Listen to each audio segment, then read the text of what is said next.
Before we start this video, I just want to mention that I'm in no way sponsored by these guys and I'm genuinely excited about the game. You can sign up for Arena Breakout Infinite closed beta on their site, but I'd prefer if you don't so I can have a slightly higher chance of getting a key. Okay, let's continue. We're breaking down a bit of this gameplay video today and why this game may potentially be the game for people who enjoy the Tarkov Chad playstyle. Let's take a look at the most important part of an FPS, the movement.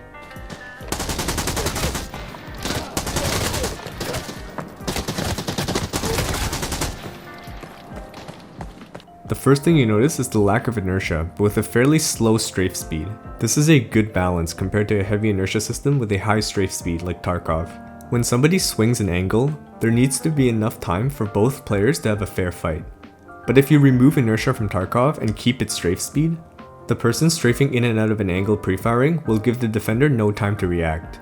If you want a fair fight with a fast strafe speed system, you have to have inertia. Unfortunately, the sluggish inertia from Tarkov removes the feeling of control. It makes you feel like your character is skating when you're trying to change directions, which is why the movement system in Arena Breakout looks great.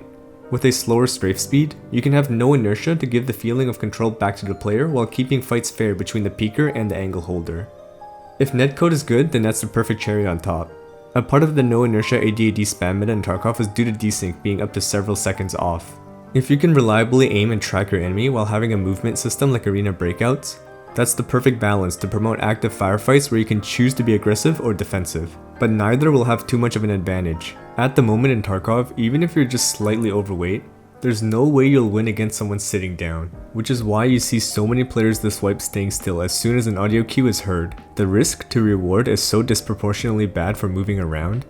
Most players will prefer to hit crouch and crab to a corner or a bush. This is in no way the player's fault for choosing to win, but rather the game's fault for not giving the players enough choices. From what we can see, the movement system in Arena Breakout will give the player more options.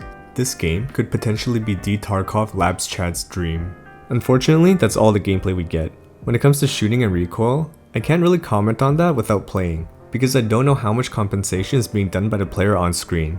This video also doesn't paint the full picture, because it's clearly from a dev build with infinite stamina and health. I expect that you won't be able to bunny hop as much as they did when you're limited by a stam bar.